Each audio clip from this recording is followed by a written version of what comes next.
आप सभी के जीवन में माँ भगवती की कृपा सदैव बनी रहे, ऐसी मेरी शुभकामनाएं आप सबका हृदय से स्वागत करती हूँ। आज के इस वीडियो में मैं आपको बताऊंगी कि नवरात्रि में कन्या पूजन करते समय हमें किन विशेष बातों का ध्यान रखना है, किस उम्र की कन्या को पूजने का क्या लाभ है, क्योंकि बिना कन्या भोज के नवरात्रि की पूजा संपूर्ण नहीं मानी जाती।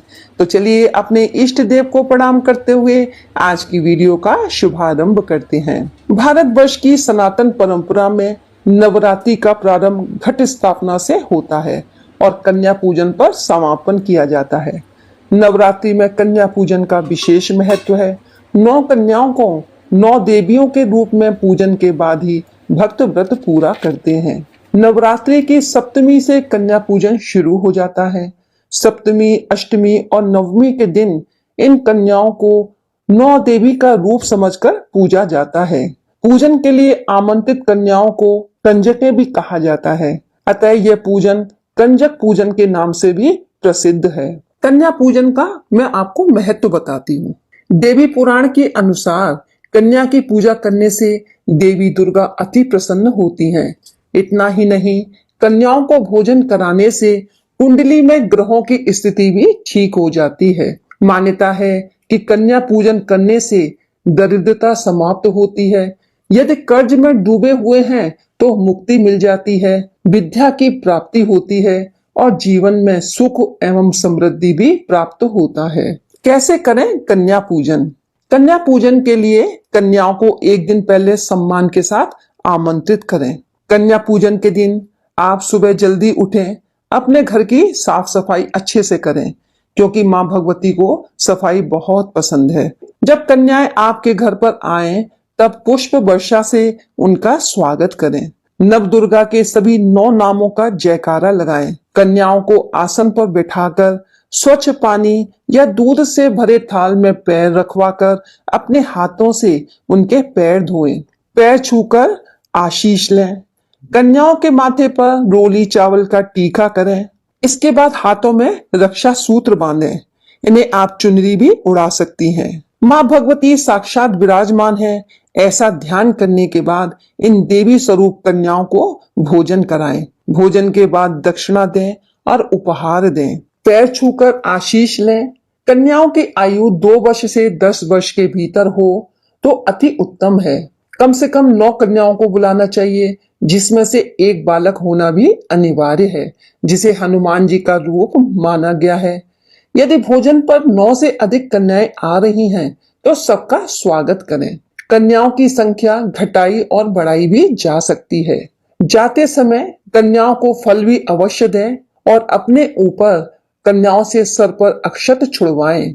जब आप देखिए कन्याओं को कुमकुम का तिलक लगाएंगी तो आप ये मंत्र बोल सकती हैं, या देवी सर्वभूतेषु कन्या रूपेण संस्थिता नमस्तस्यै नमस्तस्यै नमस्तस्यै नमो नमः। हर उम्र की कन्या का है अलग रूप।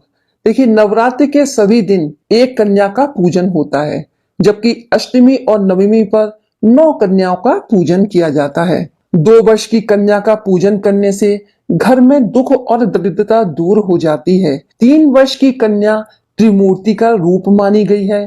त्रिमूर्ति का पूजन करने से घर धन और धान्य से परिपूर्ण हो जाता है। 4 वर्ष की कन्या को कल्याणी माना गया है। इनकी पूजा से परिवार का कल्याण होता है। 5 वर्ष की कन्या रोहिणी होती है। व्यक्ति रोग मुक्त होता है। 6 वर्ष की कन्या को कालिका का रूप माना गया है। इनके पूजन से विजय, विद्या और राजयोग मिलता है। 7 वर्ष की कन्या चंडिका होती है।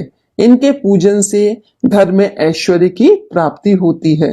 8 वर्ष की कन्या शांभवी कहलाती है। इनके पूजन से विवाद में विजय मिलती है।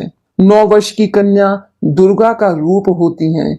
इनके पूजन से शत्रुओं का नाश होता है और असाध्य कार्य भी पूरे हो जाते हैं। 10 वर्ष की कन्या सुभद्रा कहलाती है। सुभद्रा अपने भक्तों के सारे मनोरथ पूरे करती हैं। कन्या पूजन करते समय हमें क्या सावधानी रखनी है?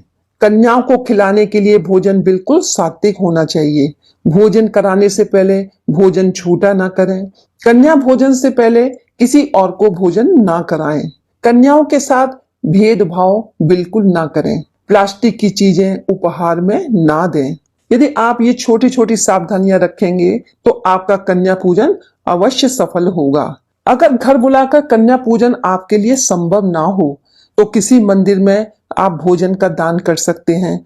मंदिर जाना भी संभव ना हो तो माँ भगवती का ध्यान करते हुए गौ माता को भोजन खिला सकते हैं। यदि आपको 9 कन्याएं नहीं मिल रही तब भी परेशान होने की जरूरत नहीं है।